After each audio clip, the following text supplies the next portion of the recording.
Question की अगर बात करें तो कथन को असर्शन इंग्लिश में कहा जाता है और तर्क को रीजन, कारण को रीजन। तो ए और आर से प्रदर्शित किया जाता है कथन और तर्क को।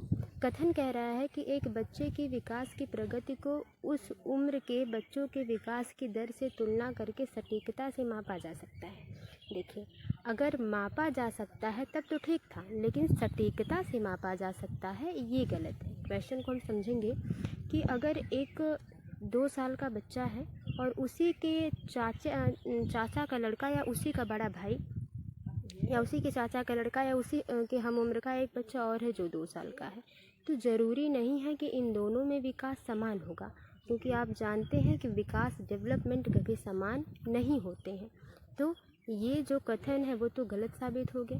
ठीक है, कि एक बच्चे का विकास की जो प्रगति है उसके हम उम्र के बच्चे के साथ तुलना नहीं कर सकते हैं विकास में, और मापा तो बिल्कुल नहीं जा सकता, खासकर सटीकता से। तर्क कह रहा है कि विकास का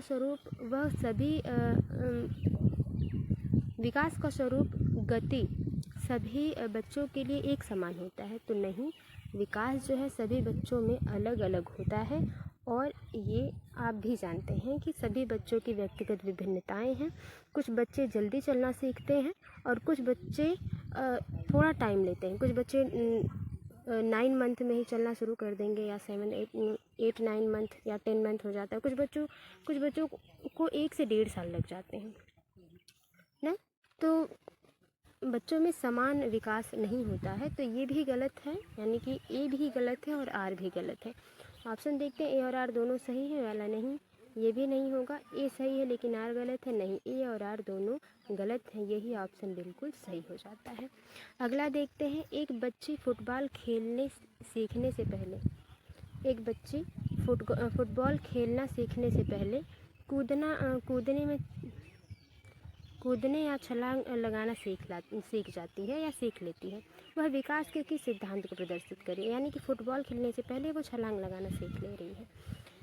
तो वो क्या है, शीर्षगामी है, समीप दूराभिमुखी है, परिवर्तनीयता है, साम्य धारण है। तो आप जानते हैं क्वेश्चन जो है शीर्षगामी की बात कर ली जाए तो और समीप दूराभिमुखी, ये दोनों तो हो सकते हैं, लेकिन परिवर्तनीयता, यहाँ पे कुछ परिवर्तन नहीं हो रहा। साम्य धारण तो यहाँ पे बिल्कुल ही गलत हो जाएगा। अब क्वेश्चन की बात कर ली जाए तो समीप दूराभिमुखी यहाँ पे सही हो जाता है, क्योंकि शीर्षगामी का मतलब है हेड टू टो, ऐसा विकास जो सिर से पांव तक होता है। ठीक है, सेफेलोकॉर्डल, जिसे इंग्लिश में क्या कहते हैं, सेफेलोकॉर्डल। ठीक है, अब समीप दूराभिमुखी जो हो जाएगा वो प्रॉक्सिमो डिस्टल है। ठीक है, प्रॉक्सिमो डिस्टल है।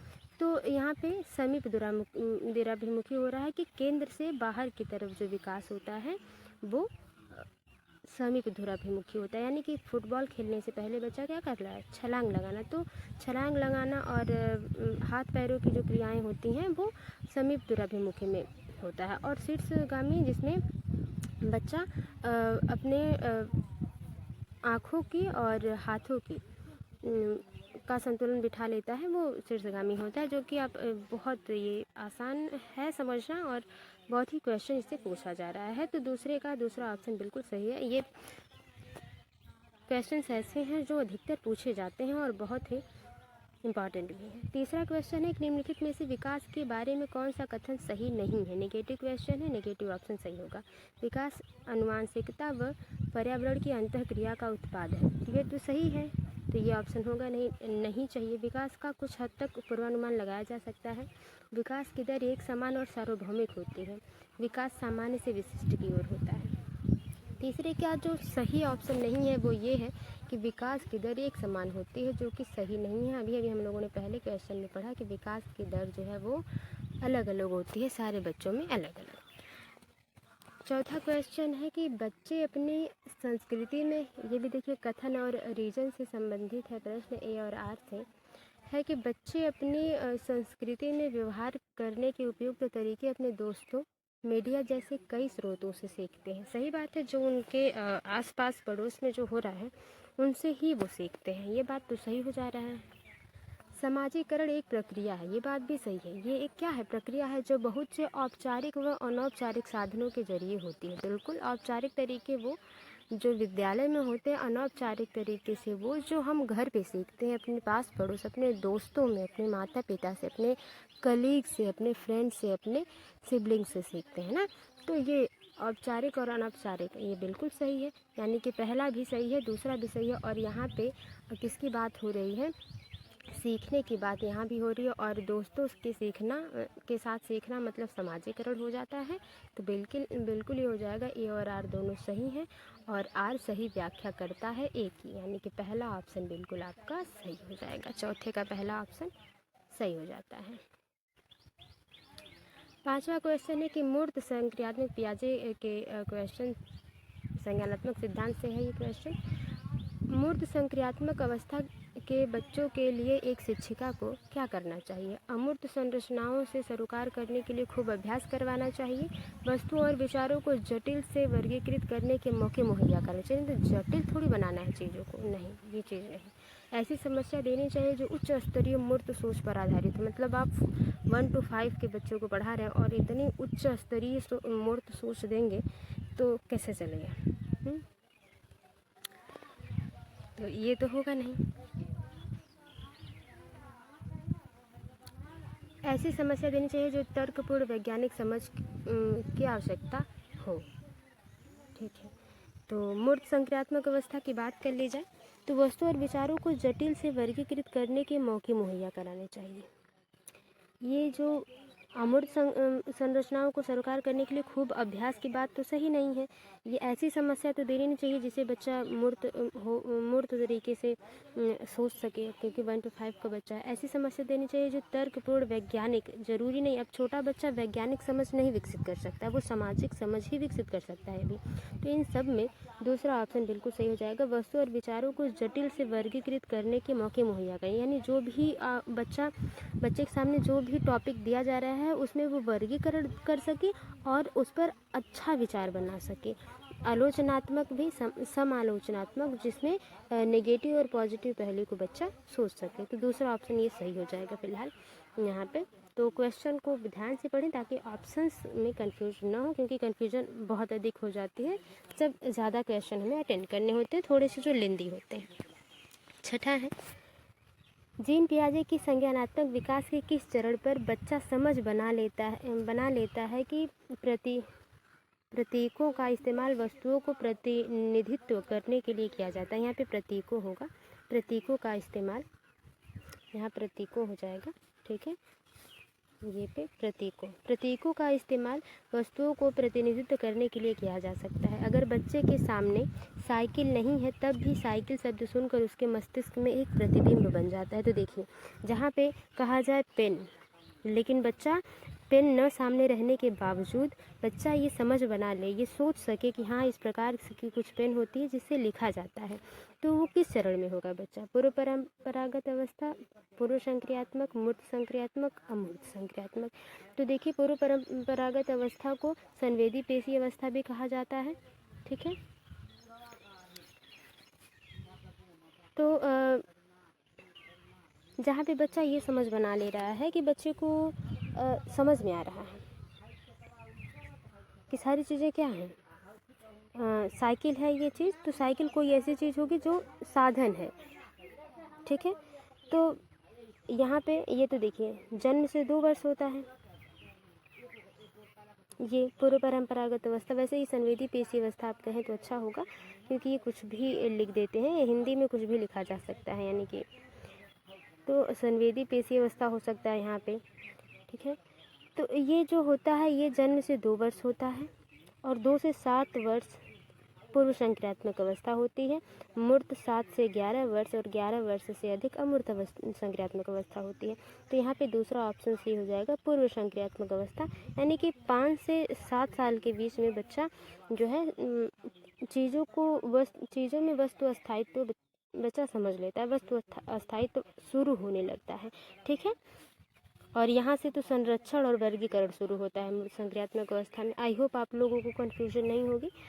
आगे देखते हैं, मानव 3 अंकों की संख्याओं का जोड़ करने में अकेले संघर्ष करता है, किंतु शिक्षिका की मदद से वह ऐसा करने में सक्षम है। लेव वाइगोत्स्की के सिद्धांत के अनुसार यह क्या दर्शाता है? समीपस्थ विकास का क्षेत्र, पुनर्बलन, परिपक्वता, प्रतीकवाद। तो देखिए, अगर पुनर्बलन की बात करी जाए तो वाइगोत्स्की इसकी बात नहीं करते हैं, परिपक्वता की बात वो नहीं करते, प्रतीकवाद की बात नहीं करते। तो इस तरह से भी क्वेश्चन आपका पहला हो जाता है, जिसको हम क्या कहते हैं, ZPD। क्या कहते हैं, ZPD। ये ऐसा घेरा है जहाँ पे बच्चा बड़ों की मदद से पहुँच जाएगा, ठीक है, वो ZPD है। तो वही बात क्वेश्चन में कही जा रही है कि यहाँ पे शिक्षिका उसे थोड़ी सी मदद देती है और बच्चा जोड़ को कर लेता है, संख्याओं के जोड़ को। तो ये सिद्धांत समीपस्थ विकास का क्षेत्र जो कि वाइगोत्स्की के द्वारा दिया गया है, तो सही हो जाता है 7वें का पहला। फिलहाल हम थोड़ा जल्दी करते हैं, अपने अपने क्वेश्चंस को देखते हैं, कम समय में कराना है। तो वाइगोत्स्की, क्योंकि आप लोगों ने तो तैयार कर ही लिया होगा, बस आपको देखना है कि आपने कितना सही किया। वाइगोत्स्की के अनुसार अधिगम क्या है, बहुत ध्यान से इसको देखना है कि वाइगोत्स्की के अनुसार अधिगम क्या है। ज्ञान के निर्माण की प्रक्रिया, यानी कि जो भी ज्ञान हम सीखते हैं उसके निर्माण की प्रक्रिया। ज्ञान प्राप्ति करने की एक निष्क्रिय प्रक्रिया, तो निष्क्रिय नहीं है। अभ्यास व दोहराव की बात नहीं करते हैं वो, उद्दीपन की भी बात नहीं करते। तो पहला ऑप्शन 8वें का सही हो जाता है, ज्ञान के निर्माण की प्रक्रिया। आगे है क्वेश्चन 9वां। आसना अच्छा करती है क्योंकि वो दूसरों द्वारा अच्छा देखा जाना चाहती है, यानी कि वो अच्छे काम इसलिए करती है क्योंकि वो चाहती है कि लोग उसे अच्छी लड़की कहें, ठीक है, अच्छा कहें। तो वह लॉरेंस कोहल वर्ग के नैतिक विकास के किस चरण में, देखिए, अच्छा लड़का अच्छी लड़की जो अभिविन्यास है, आप समझ पा रहे होंगे कौन सा चरण है ये। पूर्व पारंपरिक, पारंपरिक, उत्तर पारंपरिक, अमूर्त संक्रियात्मक। तो अमूर्त संक्रियात्मक तो इनका है ही नहीं, ठीक है। तो दूसरा ऑप्शन बिल्कुल सही हो जाएगा, पारंपरिक, ठीक है ना। 9वें का दूसरा ऑप्शन बिल्कुल सही हो जाता है। प्रगतिशील शिक्षा में सीखने का स्वरूप सामाजिक होता है। पाठ्य पुस्तक सीखने का एकमात्र स्रोत है नहीं, सिर्फ पुस्तकों से नहीं सीखा जा सकता। अपने दोस्तों, अपने समाज, अपने परिवार, अपने माता पिता, अपनी बहनों, भाई बहनों से कुछ खास ज़्यादा ही सीख लेते हैं। फिलहाल बहनें, अगर बहन और भाई बहुत अच्छे भी पढ़ने वाले हैं तो कोई सवाल हम उनसे नहीं, बल्कि क्लास के किसी अदर टीचर से या लड़के से या लड़की से हम पूछ लेंगे क्वेश्चन अगर फंस रहा है, लेकिन अपनी बहन से नहीं पूछेंगे, अपने भाई से नहीं, क्योंकि उसे क्या पता होगा, इसे तेज़ तो मैं हूँ, ऐसा होता है। फिलहाल कुछ घरों में नहीं होता, मजाक की बात रही, चलते हैं। बैठने की व्यवस्था, सिर्फ बैठने की व्यवस्था तय नहीं करना है। पाठचर्या मानकीकृत नहीं होना, मानक नहीं होता, वो मानकीकृत जहाँ पे वर्ड आए वो नेगेटिव है। तो सबसे ऑप्शन सही हो जाता है 10वें का पहला, जहाँ पे सीखने का स्वरूप सामाजिक होता है, जहाँ पे बच्चे आपस में समूह बनाकर आपस में विचार विमर्श करके सीखते हैं। 11वां क्वेश्चन है कि राष्ट्रीय शिक्षा नीति 2020 किस पर बल देती है। लचीला, बहुस्तरीय, गति आधारित अधिगम, बच्चों के केवल संज्ञानात्मक विकास करने में, राष्ट्रीय पाठ्यचर्या के मानकीकरण की बात नहीं, बच्चों के स्मरण कौशल के मापन की, सिर्फ स्मरण यानी कि याद दिलाने की बात, तो सिर्फ याद दिलाना और बच्चों को ज़बरदस्ती थोप देना कि नहीं आपको पढ़ना ही है ये टॉपिक, तो ये सही नहीं है। लचीला बहुस्तरीय यानी कि ऐसा अधिगम करवाया जाए जहाँ पे सभी प्रकार की भाषा, सभी प्रकार के बच्चों को सहयोग मिले, ठीक है। पहला ऑप्शन सही हो जाएगा 11 का। दूसरा क्वेश्चन है कि निम्नलिखित में से कौन सी विशेषता हार्वर्ड गार्डनर द्वारा प्रतिपादित अंतर्वैयक्तिक बुद्धि का आलेख करती है। देखिए, एक अंतःवैयक्तिक है, एक अंतर्वैयक्तिक है। इंग्लिश में बता दूं, ये अंतःवैयक्तिक, ठीक है, एक इंट्रापर्सनल है, एक इंटरपर्सनल है। तो जो इंट्रापर्सनल हो जाएगा वो खुद से हो जाएगा और इंटरपर्सनल जो हो जाएगा वो दूसरों से संबंधित हो जाएगा, ठीक है, यानी कि जो हम दूसरों की बातों को समझ सके वो इंटरपर्सनल हो जाएगा। और इंट्रापर्सनल वो हो जाएगा जहाँ पे हम अपनी बातों को इस तरह से लोगों को समझा सकें कि लोग उस बात में आ जाएं और हामी भर दें किसी चीज़ को। जैसे इस प्रकार से बात करना कि पिकनिक पे जाना है तो माँ को मना लेना, ठीक है, वो ये जो गुण हो जाएगा बच्चे में वो इंट्रापर्सनल हो जाएगा, अंतःवैयक्तिक हो जाएगा। अंतर्वैयक्तिक की बात कर ली जाए, ऑप्शन देखते हैं। मौखिक व लिखित भाषा के प्रति संवेदनशीलता, ध्वनि ताल के प्रति संवेदनशीलता, दूसरों के विचारों व इच्छाओं को समझने की क्षमता, खुद को समझने की क्षमता। तो देखिए यहाँ पे दूसरों को भी विचारों को समझने की क्षमता, खुद को यानी कि इंटरपर्सनल और इंट्रापर्सनल दोनों से संबंधित प्रश्न है। तो यहाँ पे अंतर्वैयक्तिक है, तो अंतर्वैयक्तिक के हिसाब से अगर बात कर ली जाए तो यहाँ पे हो जाएगा दूसरों के विचारों को वो इच्छाओं को समझने की क्षमता अगर आप में है तो आप में कौन सी बुद्धि है, अंतर्वैयक्तिक बुद्धि है, अंतर्वैयक्तिक है, जिसको हम इंटरपर्सनल कहेंगे। ठीक है, इंटरपर्सनल। इंट्रापर्सनल जो खुद को समझ सके, ठीक है ना, खुद को समझ सके। तो अंतर्वैयक्तिक दूसरों को समझना, अंतर्वैयक्तिक खुद को समझना। फिलहाल तीसरा ऑप्शन सही हो जाएगा 12 का। आगे देखते हैं वाइगोत्स्की के संरचनावाद में किसकी भूमिका अहम है। वाइगोत्स्की किसको सही मानते हैं? ऑप्शन के हिसाब से सही होगा भाषा, परिकल्पना, स्कीमा का विकास, इनाम व सजा। अगर 13 या 13 के सही आंसर की बात करें तो इनाम सजा पे वो नहीं चाहते, स्कीमा की बात पियाजे करते हैं, परिकल्पना की बात वाइगोत्स्की नहीं करते। यहाँ पे भाषा इस क्वेश्चन में ऑप्शन के हिसाब से पहला ऑप्शन सही हो जाएगा, वरना यहाँ पे और भी ऑप्शन होते तो वो ऑप्शन सही होता अगर भाषा से बेहतर होता, जैसे सामाजिक अंतःक्रिया आप जानते हैं जो कि, तो वो है तो नहीं यहाँ पे, तो भाषा है, तो भाषा के बारे में भी वाइगोत्स्की जी कहते हैं भाषा और विचार के बारे में, तो ये सही हो जाएगा। जैसे कि विचार वाइगोत्स्की कहते हैं कि भाषा है तो विचार है, पियाजे कहते हैं विचार है तो भाषा है। फिलहाल 14 के क्वेश्चन की बात कर ली जाए कि बच्चों के सीखने का आकलन करने के लिए एक शिक्षिका को किन तरीकों का इस्तेमाल करना चाहिए। कक्षा में की गई अंतःक्रिया, सही बात है, बच्चा जो काम कर रहा है क्लास में उस पर तो ध्यान देना चाहिए। परियोजना, सही है, जो भी परियोजना बनाई जा रही है या टीचरों के द्वारा या बच्चों के द्वारा। पोर्टफोलियो, जहाँ पे बच्चे खुद अपना जो है देखें कि वो कितना कर पा रहे हैं। आत्मा आकलन, बच्चा अपने से अपना आकलन करेगा कि कितना बढ़िया है, यहाँ पे पोर्टफोलियो आकलन लिया जाएगा टीचर के माध्यम से, बच्चों के माध्यम से, एक दूसरे के माध्यम से। तो चारों ऑप्शन सही है, यानी कि तीसरा ऑप्शन यहाँ पे सही हो जाता है। 15 क्वेश्चन की बात कर ली जाए। राष्ट्रीय शिक्षा नीति 2020 के अनुसार मूल्यांकन का उद्देश्य किसकी जानकारी देता है। ठीक है, किसकी जानकारी देता है, यहाँ पे किसकी जानकारी देता है। विद्यार्थी को कक्षा में व कक्षा के बाहर कैसे सहायता दी जा सकती है। ठीक है, ये भी सही हो सकता है। विद्यार्थियों का उनके सहपाठियों के साथ तुलना करना गलत होगा। विद्यार्थी के सीखने में कमियां व अभाव ताकि उनकी असफलता की पहचान की जाए। तो ये कुछ हद तक ठीक नहीं है कि बच्चों में हम कमियां देखें, बिल्कुल हाँ, ये उपचार किया जा सकता है, लेकिन यहाँ पे कमियां व अभाव देखना ताकि असफलता की पहचान, कि बच्चा असफल हो जाएगा नहीं, अगर बच्चा असफल होगा तो हमें तो उसे प्रोत्साहित करना है। रटने की क्षमता पे जोर तो देंगे नहीं, तो पहला ऑप्शन इन ऑप्शन में सबसे बढ़िया हो जाएगा। अगला क्वेश्चन है, निम्नलिखित में से कौन सी प्रथम समावेशन में बाधक है, यानी कि सबसे पहला जो चीज़ सीखा जा रहा है, बच्चे जो समावेशित कर रहे हैं अपनी चीज़ में, वो बाधक है समावेशन में। कक्षा का अनुशासन एक दूसरे के लिए परस्पर समान पर आधारित हो, यानी कि एक दूसरे में सभी बच्चों में 20 बच्चे हैं क्लास में, तो 20 बच्चों में एक तरह के अनुशासन हो, ये जो सही बात है कि अनुशासन तो एक जैसा ही होना चाहिए, है कि नहीं। अब यहाँ पे क्या अनुशासन की बात है, यहाँ पे वो अनुशासन की बात नहीं कर रहे हैं जो डिसिप्लिन, यहाँ पे उस अनुशासन। अब देखिए ये भी सही है, लेकिन इससे बेहतर अगर कोई ऑप्शन होगा तो उस पर भी हम लोग बात करेंगे। अच्छा, यहाँ पे तो ध्यान से पढ़ना है, निम्नलिखित में से प्रथम समावेशन में बाधक पूछ रहा है, यानी कि नेगेटिव पूछ रहा है, तो ये तो सही है। सामग्री को केवल कुछ विद्यार्थियों की जरूरत पूरा करने के लिए डिजाइन किया गया है, यही बाधक है, केवल नहीं होना चाहिए। शिक्षा शास्त्र सभी विद्यार्थियों की भागीदारी को प्रोत्साहित करता है, सही बात है। विद्यार्थियों को अधिगम के व्यक्तिगत लक्षणों को पूरा करने में समर्थन दे, ये भी सही बात है। तो सबसे बाधक जो है वो दूसरा ऑप्शन बिल्कुल सही हो जाएगा, 16 का दूसरा ऑप्शन।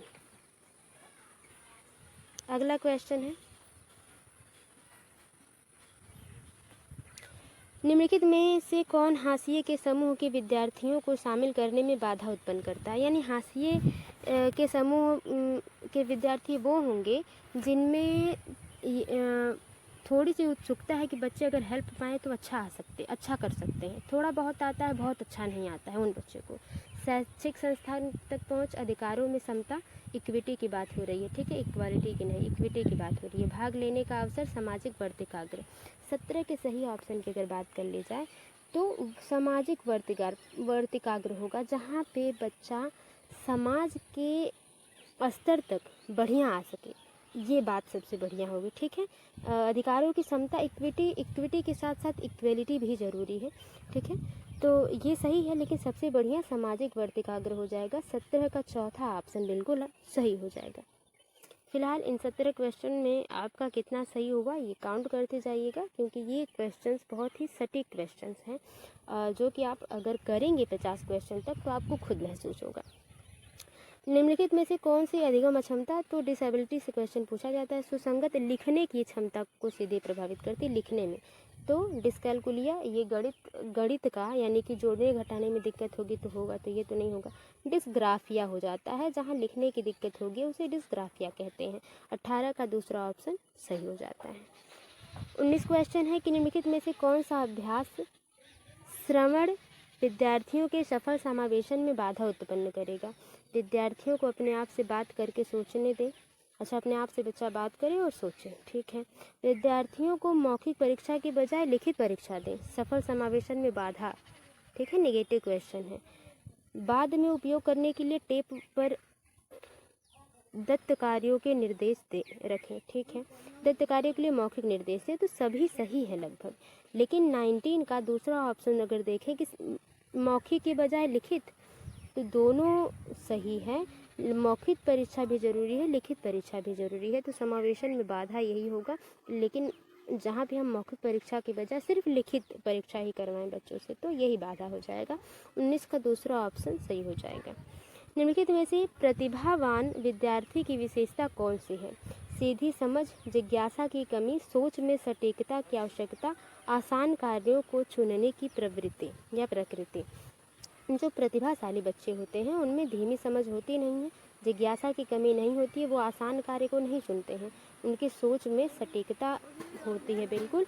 20 का जो है तीसरा ऑप्शन सही हो जाता है, ठीक है। आगे देखते हैं अगला क्वेश्चन।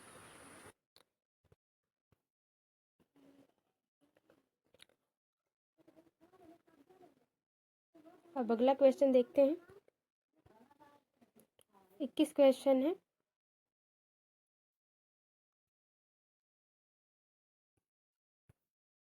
एक शिक्षिका अपने विद्यार्थियों में बौद्ध कौशल को या बुद्धि के कौशल को सुसाध्य करना चाहती है। इस उद्देश्य के लिए उसे निम्नलिखित में से किससे बचना चाहिए। संकल्पना मानचित्रण, संदर्भहीनता, रूपरेखीकरण, सारांशीकरण। तो 21 की सही अगर क्वेश्चन की बात कर ली जाए तो जो सही ऑप्शन हो जाएगा 21 का, कि अगर शिक्षिका अपने बच्चों में बौद्धिक कौशल को बढ़ावा दे रही है, तो संकल्पना तो यहाँ पे कुछ हो नहीं रहा है, रूपरेखा नहीं, यहाँ पे सारांश, यहाँ पे संदर्भहीनता। 21 का दूसरा ऑप्शन सही हो जाएगा, यहाँ पे संदर्भहीनता हो जाएगा सही ऑप्शन के हिसाब से। आगे देखते हैं। विद्यार्थियों में एक संप्रत्यय मतलब कि कॉन्सेप्ट, क्या कॉन्सेप्ट के अधिगम को सुसाध्य करने के लिए एक शिक्षक को निम्न में से क्या करना चाहिए। नई जानकारी और पिछले ज्ञान के बीच संबंध बनाने से बचें। नहीं, हमें संबंध बनाने हैं, जो बच्चा सीख के आया है पहले और जो अब आप सिखाएंगे उससे संबंध बनाना है, तो इससे बचना नहीं है। नियमों को समझने और अवधारणा की विशेषता को परिभाषित करने पर ध्यान दें। विषय वस्तु से संबंधित आवश्यक और गैर आवश्यक जानकारी को मिश्रित कर दें। सामग्री और जानकारी को अत्यधिक मूर्त और जटिल रूप में प्रस्तुत करें। जटिल रूप में प्रस्तुत नहीं करना है, वैसे प्रस्तुत करना है कि बच्चा उसको समझ सके। ये दो ऑप्शन सही हो जाएंगे। अब इसमें सबसे बढ़िया ऑप्शन क्या है, वो ये है कि आप कोई भी चीज़ बच्चे को सिखा रहे हैं तो उसमें जो ज़रूरी है वो भी जानकारी दें, जो नहीं ज़रूरी है यानी कि जो सही है, जो पॉजिटिव पहलू है इस पर तो बात करें आप, जो नेगेटिव इसके अपवाद हैं उस पर भी बात ज़रूर करें, ठीक है। तो ये बात हो जाती है, तो तीसरा ऑप्शन सबसे बढ़िया ऑप्शन हो जाता है 21 के लिए। 21 अच्छा 21, ये 22 वाला क्वेश्चन था, 22 के लिए, ठीक है ना। तो बिल्कुल ही अगला क्वेश्चन है। निम्नलिखित में से कौन सा कारक एकेडमिक प्रदर्शन में विद्यार्थियों की असफलता के लिए जिम्मेदार नहीं है? असफलता के लिए जिम्मेदार यानी कि बच्चा असफल नहीं सफल होगा, किसके जिम्मेदारी, ये किसकी जिम्मेदारी नहीं है? क्वेश्चन आप समझ रहे होंगे कि एकेडमिक जो प्रदर्शन होता है विद्यालय में, जो बच्चा जिस प्रकार से रहता है उसकी सफलता किससे है, ठीक है। तो यहाँ पे नेगेटिव क्वेश्चन पूछा है, असफलता के लिए जिम्मेदार नहीं है। देखिए यहाँ पे नेगेटिव क्वेश्चन नहीं, ये क्वेश्चन पॉजिटिव पूछा है क्योंकि यहाँ पे नेगेटिव है। असफलता के लिए जिम्मेदार है अगर होता तब ये नेगेटिव क्वेश्चन होता, तो यहाँ असफलता लिखा है और इसके लिए नहीं लिख दिया ना, तो ये पॉजिटिव क्वेश्चन हो गया। तो बोरियत, तनाव, जिज्ञासा, भय, तो इन तीनों से तो असफलता होगी, लेकिन जिज्ञासा अगर बच्चे में रहेगी तो जिज्ञासा से बच्चा सफल हो जाएगा और सफल नहीं होगा। तो यही असफलता के लिए जिम्मेदार नहीं है, वो है जिज्ञासा, इंटरेस्ट आपका। आगे देखते हैं।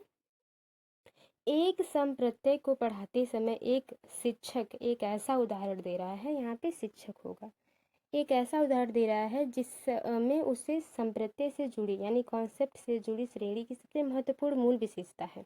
ऐसे उदाहरण को क्या कहा जाता है? यानी कि टीचर जो समझा रहे हैं वो उसकी सबसे मूल विशेषता समझा रहे हैं ना, मूल विशेषता समझा रहे हैं, तो उसके लिए क्या सही होगा? एक भ्रांति है? नहीं, क्योंकि उसे उसकी मूल सबसे मुख्य विशेषता बताना तो अच्छी बात है, तो ये एक भ्रांति नहीं है, एक गैर उदाहरण नहीं बल्कि एक आवश्यक उदाहरण हो जाएगा। एक अपवाद नहीं बल्कि एक आद्य रूप है। क्या है? आद्य रूप है। ये क्वेश्चन प्रीवियस ईयर से है, तो 24 का तीसरा ऑप्शन सही हो जाता है। अगर आपको क्वेश्चन ऑप्शन में कुछ चीज़ें समझ में नहीं आ रही हैं तो आप क्वेश्चन के ऑप्शन को कट करके नेगेटिव पॉजिटिव वर्ड से भी, आप टैग वर्ड से भी पहचान सकते हैं, और थोड़ी सी समझ और थोड़ा सा टाइम देकर अगर आप उस पर करेंगे तो आप बेहतर कर पाएंगे।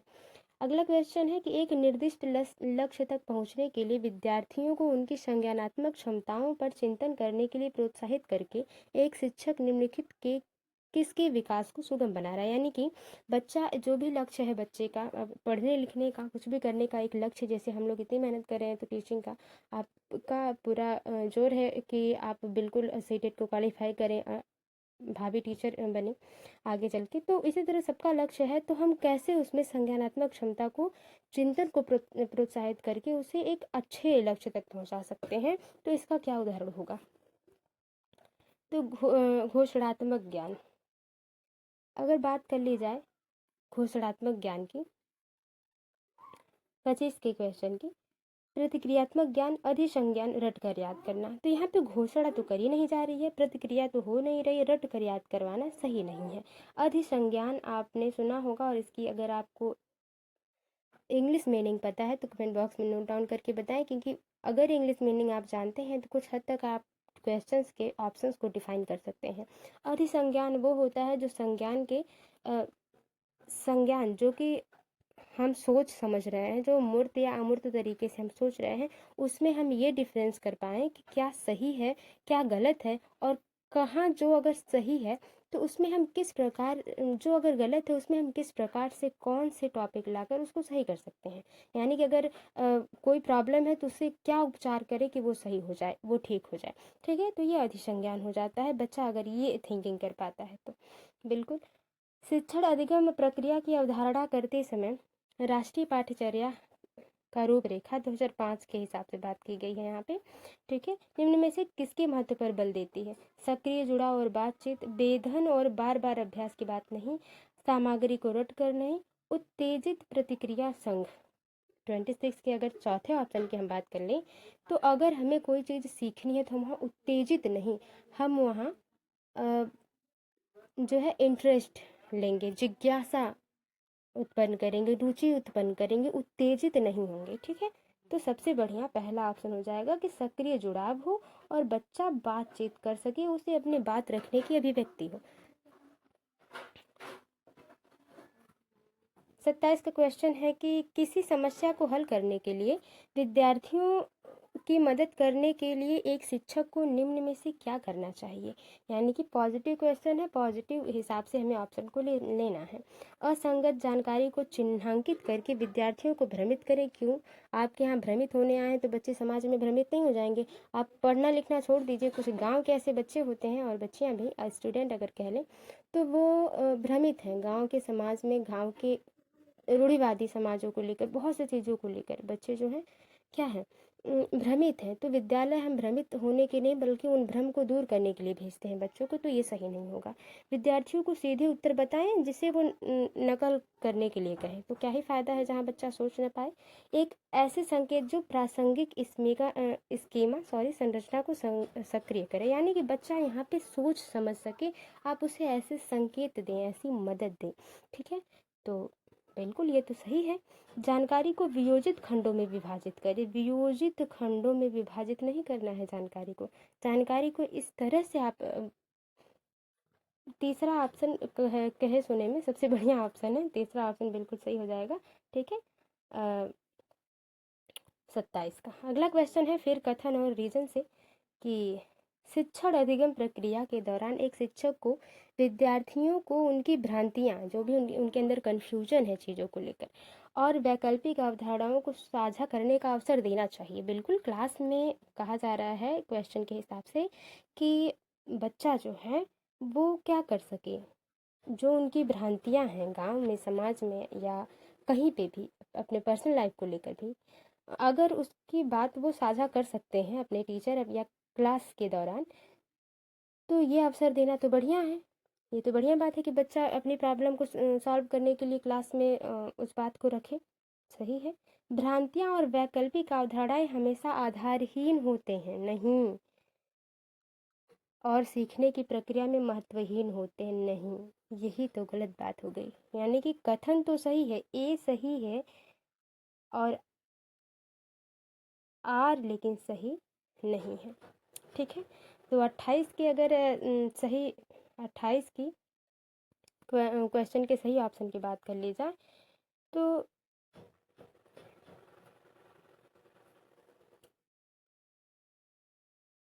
ये जो क्वेश्चन चौथा है, यहाँ पे चौथा ऑप्शन तो हुआ ही नहीं है, चौथा ऑप्शन तो यहाँ सही ही नहीं है, मतलब लिखा ही नहीं है। इसमें ए और आर दोनों गलत हो जाएगा।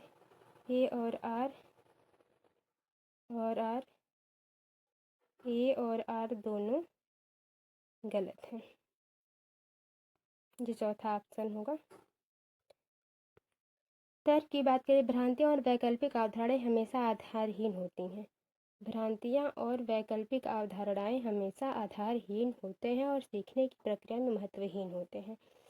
तो ये तो सही है लेकिन आर गलत है, तो ए और ऑप्शन ए और आर दोनों सही है और ए और आर दोनों गलत है। यहाँ पे ऑप्शन होना चाहिए था कि ए सही है लेकिन आर गलत है। ठीक है, ये चौथा ऑप्शन ये होगा, ए सही है लेकिन आर गलत है, लेकिन आर गलत है, तो यही ऑप्शन बिल्कुल सही होगा। मिसप्रिंट के लिए मैं बहुत माफ़ी चाहती हूँ आपसे और आई होप आप इसको इग्नोर करेंगे।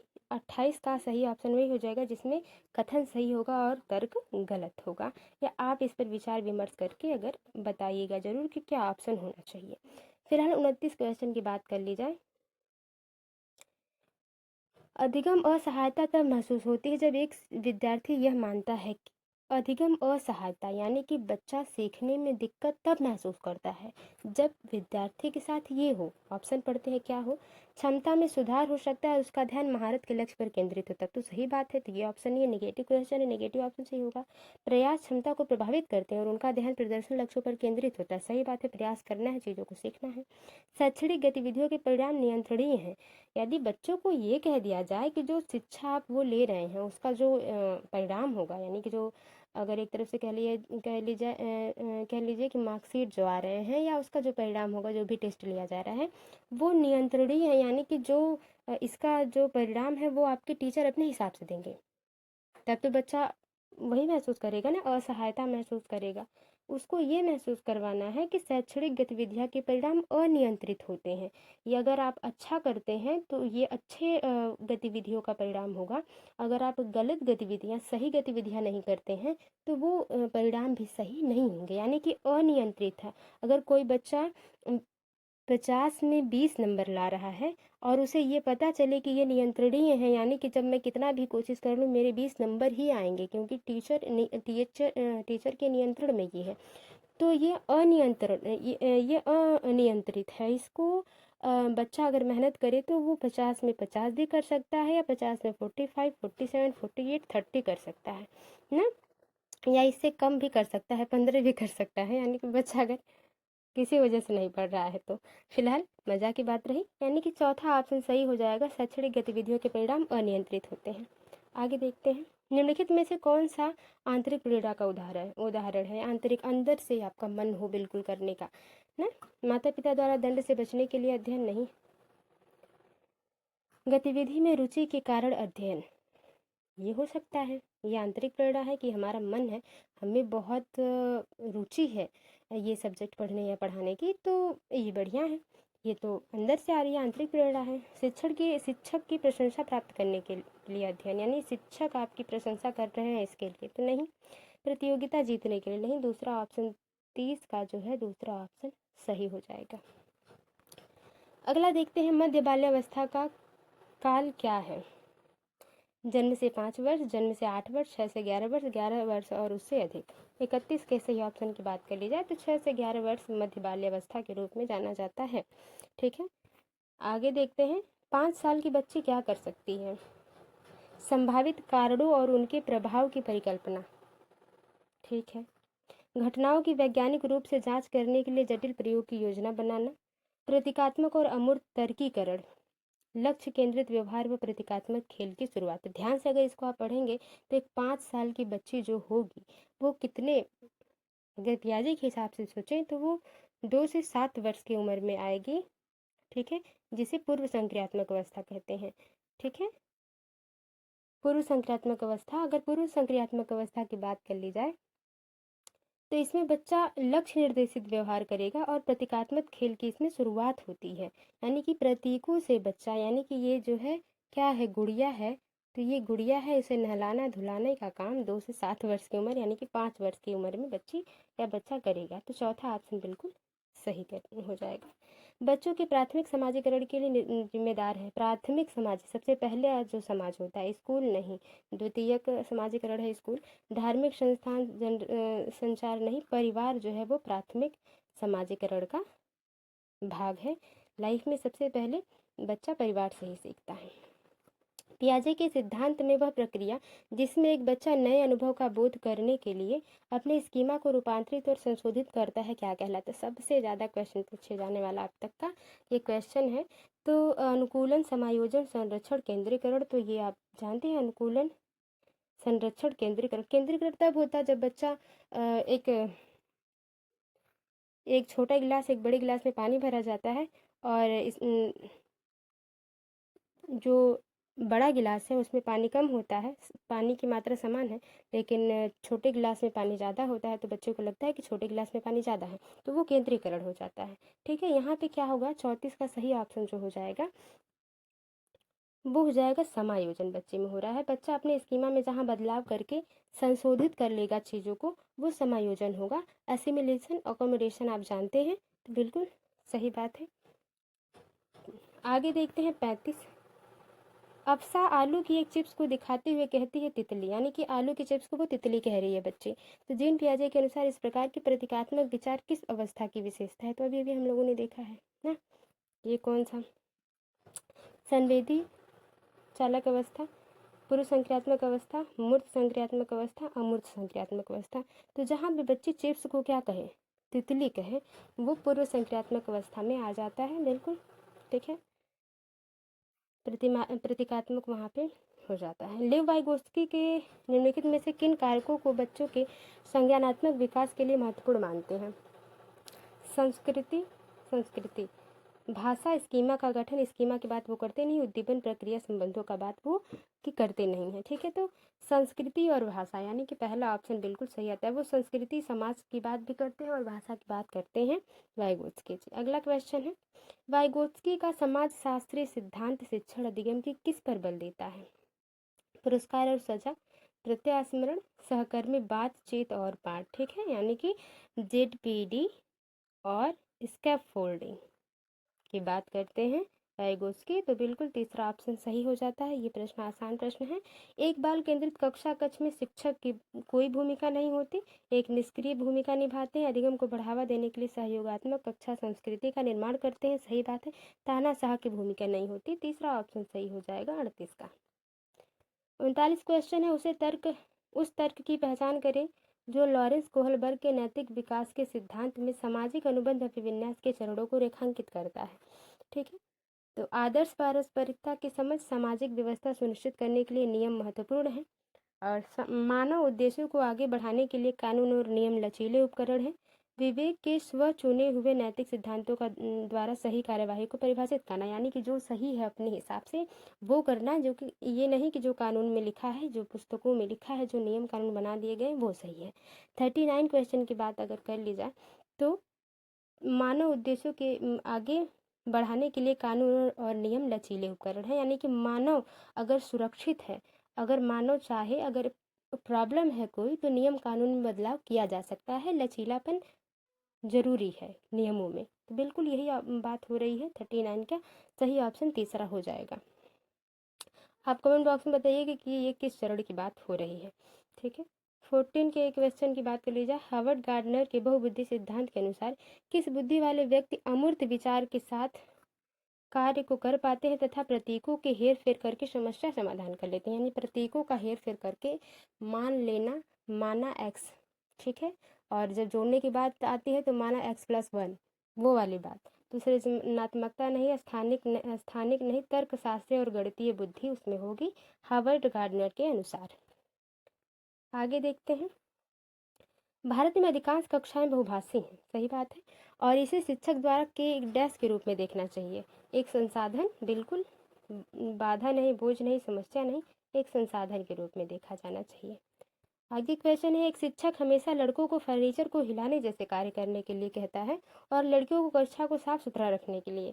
यह धारणा उपयुक्त नहीं है क्योंकि यही जेंडर रूढ़िवादिता का कारण है। जेंडर पहचान, जेंडर स्थिरता, जेंडर समानता। ठीक है, ये जो सही बात है, ये अगर हम बच्चों के काम को बांट दे रहे हैं तो 42 का जो सही ऑप्शन हो जाएगा आपका, ये जेंडर रूढ़िवादिता का उदाहरण है, इसलिए ये बात सही नहीं है। ठीक है, उपयुक्त में नहीं सही है तो वो बात है। देखिए निगेटिव है, इसका मतलब निगेटिव क्वेश्चन नहीं है ये, यहाँ पे जो चीज़ें गलत है उसको नहीं गलत माना जा रहा है। ठीक है ना, क्वेश्चन ध्यान से आप पढ़े होंगे। 43 क्या है, आकलन के संदर्भ में राष्ट्रीय शिक्षा नीति 2020 क्या प्रस्तावित करती है? विश्लेषण और आलोचनात्मक सोच जैसे उच्च कम के कौशल का परीक्षण, कर्म के कौशल का परीक्षण। ठीक है, वहाँ पे सोचने समझने की बात जहाँ पे होती है वो बात तो है, प्रत्यास्मरण की बात नहीं होती। आकलन के योगात्मक तरीके, परीक्षा के लिए सीखना। 43 के सही ऑप्शन की बात कर ली जाए तो योगात्मक तरीके परीक्षा के लिए सीखना नहीं बल्कि विश्लेषण करना। कोई भी टॉपिक दे दिया जाए तो बच्चा उस पर सोच समझ के निगेटिव पॉजिटिव पहलू को समझ बुझकर बच्चा अपना तर्क रख सके लोगों के सामने, वो चीज़ है। तो पहला ऑप्शन बिल्कुल सही है। एक शिक्षिका अपनी कक्षा में व्यक्तिगत विभिन्नताओं का अर्थपूर्ण ढंग से किस प्रकार ध्यान रख सकती है, यानी कि बच्चे 20 हैं तो 20 को 20 तरह से अगर सिखाना पड़े तो हम सिखाएंगे, इसका ध्यान आप कैसे रख सकते हैं? यह स्वीकार करके कि विभिन्नताओं का अर्थ अभाव नहीं है, बिल्कुल ये हमें स्वीकारना होगा कि ये एक अभाव नहीं है, ये एक ऐसी चीज़ है जिससे हम बच्चे को और बेहतर बता सकते हैं। तो ये बात तो सही है। एकेडमिक क्षमताओं के आधार पर बच्चों को नामांकन पृथक्करण नहीं करेंगे। दिव्यांग बच्चों के लिए विशेष स्कूल नहीं, बहुभाषिकता या समावेशी शिक्षा वही होती है, प्रगतिशील शिक्षा वही होती है जिसमें हम बच्चों को एक साथ लेकर चलें। ठीक है, कक्षा में एकल संस्कृति को प्रोत्साहित करके प्रतिस्पर्धा को थोड़ी, प्रतिस्पर्धा मतलब कंपटीशन को बढ़ाना नहीं है। यहाँ पे पहला ऑप्शन बिल्कुल सही हो जाएगा। तो हमें पेडागॉजी के हिसाब से सोचना है एग्जाम के टाइम पे। फिलहाल पहला ऑप्शन सही हो जाएगा। समावेशी शिक्षा में किसकी आवश्यकता है? सीखने का अनुकूल माहौल, विद्यार्थी का नामीकरण नहीं करना, मतलब अलगाव, सॉरी, अलगाव नहीं करना है, रूढ़िवादों को मजबूत नहीं करना बल्कि रूढ़िवादों को हटाना है। तो 45 का सही ऑप्शन पहला ही हो जाता है। सीखने का अनुकूल माहौल, वह विद्यार्थी जिसमें ध्यान न्यूनता, जिसमें, ठीक है, जिसमें ध्यान न्यूनता अतिक्रियाशीलता विकार है, ADHD, इसका फुल फॉर्म आप बताएंगे। उनकी पहचान किस क्षेत्र में उनके सामने आने वाली चुनौतियों से की जाती है? मतलब ध्यान न्यूनता अतिक्रियाशीलता विकार वो होता है जिसमें बच्चा अपना एक जगह ध्यान केंद्रित न कर पाए। उसे कहा जाए 2+2 ऐड करके दिखाओ तो वो ABCD लिखने लगेगा, ये, या उसका मन नहीं लगेगा, वो क्लास के बच्चों को देखने लगेगा ना। तो लिखित पाठ को समझाना नहीं, किसी दिए गए कार्य को लंबे समय तक जारी रखना, यही बच्चे में क्या है? ध्यान न्यूनतम अतिक्रियाशीलता विकार है। यही ऑप्शन सही हो जाएगा। वह विद्यार्थी जिन्हें पठन क्षेत्र में अधिगम कठिनाई होती है, पढ़ने में बच्चों को दिक्कत होती है, उनके सफल समावेशन के लिए निम्न में से किसकी आवश्यकता है? बहुभाषा विषयों की अनिवार्य शिक्षा, भाषा विषयों से उचित छूट, विद्यार्थियों के लिए दंड का बार बार उपयोग, विद्यार्थियों का अस्थायी अलगाव। तो अलगाव नहीं करना है, दंड का बार बार प्रयोग नहीं करना है। भाषा विषयों में उचित छूट का मतलब क्या है? 47 की अगर बात कर ली जाए, पठन क्षेत्र में अधिगम कठिनाई की बात हो रही है। और बहुभाषा विषयों की अनिवार्य शिक्षा, अनिवार्य शिक्षा की बात नहीं, अनिवार्य शिक्षा की बात नहीं है। दूसरा ऑप्शन यहाँ पे सबसे बढ़िया हो जाएगा कि जो भाषा विषय है उसमें छूट हो, बच्चा जो चाहे वो भाषा पढ़ सके। बिल्कुल सही बात है ये। अब बहुभाषा शिक्षा अनिवार्य नहीं है, जो चाहे बच्चा वो भाषा पढ़ सकता है। दूसरा ऑप्शन सही है। निम्नलिखित में से कौन सा विकल्प दी गई दिव्यांगता और संबंधित विद्यार्थियों के समावेशन हेतु यथोचित संयोजन रणनीति का सही युग्म है? प्रतिभाशाली, आसान, और जो प्रतिभाशाली बच्चे होंगे वो आसान और बहुत ही सरल सामग्री उनको देना नहीं, उनको तो और अच्छे लेवल के क्वेश्चंस दिए जाएं, चीज़ों को हल करने के लिए दिया जाए या सोचने के लिए दिया जाए। स्वलीनता, कक्षा की व्यवस्था को बार बार बदलती रहना, जो बच्चा स्वलीन है, जो बच्चा बहुत मुश्किल से एक जगह अपना माइंड स्टेबल कर पाता है, उसको अब बार बार कक्षा की व्यवस्था, क्लास की व्यवस्था को बदलेंगे तो सही नहीं होगा। पठन वैकल्य, उत्तम चित्रों के आधार पर दत्त कार्य, पढ़ने में अगर बच्चे को, ये दत्त कार्य होगा, पढ़ने में बच्चे को अगर दिक्कत है तो उसे हम उपचार करेंगे, ठीक है। वो पढ़ने में दिक्कत होती है बच्चों को, चित्रों में उसमें प्रॉब्लम नहीं है। वाह कहानी, निर्धारण दिखाना और प्रतिक्रिया देने के लिए पर्याप्त समय देना। हाँ, अगर बच्चा बोलने में थोड़ी सी बच्चे को प्रॉब्लम है तो उसे पूरा पर्याप्त समय दें कि वो अपना समय लेकर अच्छे से चीज़ों को बोले। चौथा ऑप्शन बिल्कुल सही हो जाएगा। सही युग्म चौथा है। अधिगम तब प्रभावित होता है जब वह बाहरी प्रेरकों द्वारा निर्देशित होता है, वह प्रतिस्पर्धा को बढ़ावा देता है, विद्यार्थियों के लिए अधिगम लक्ष्य पूरी तरह से शिक्षक द्वारा तैयार किया जाता है, यानी कि जो सीखना है वो सिर्फ बच्चों को शिक्षक बना के तैयार करके दे, नहीं। विद्यार्थियों को अपने अधिगम लक्ष्य स्वयं निर्धारित करने का अवसर दें कि बच्चे को क्या आगे चल के बनना है, वो बच्चा खुद निर्धारित करे, टीचर ना ही माता पिता। चौथा ऑप्शन बिल्कुल सही हो जाएगा 49 का। 50 और आखिरी क्वेश्चन है, शिक्षण अधिगम का रचनावादी दृष्टिकोण क्या है? सूचना की निष्क्रिय प्राप्ति नहीं, बच्चों की बुद्धि लब्धि की गणना को प्रोत्साहित करना, अधिगम को अर्थ निर्माण प्रक्रिया के रूप में देखना, ये भी सही है। क्रमादेशित निर्देश के उपयोग पर केंद्रित है। 50वें के सही ऑप्शन की बात कर लीजिए, सबसे पॉजिटिव ऑप्शन तीसरा है कि अधिगम जो है वो अर्थपूर्ण हो, बच्चे को उसका अर्थ भी मालूम हो, ऐसा नहीं कि रटी रटाई विद्या है और उसका अर्थ कोई पूछे तो बच्चों को पता ही नहीं। तो ये 50 क्वेश्चन थे और आई होप आपको समझ में आया होगा। मैंने पूरी तरह से अपनी तरफ से कोशिश की है कि आपको बेहतर समझा पाऊँ और अच्छे क्वेश्चन ला पाऊँ। आई होप आपको वीडियो अच्छी लगी होगी। वीडियो थोड़ी सी भी हेल्पफुल लगी, वीडियो को लाइक करें, शेयर करें, कमेंट बॉक्स में बताएं आपका स्कोर कितना रहा। मिलते हैं आपसे अगली वीडियो में, तब तक के लिए bye bye, take care, be positive, be motivated. धन्यवाद।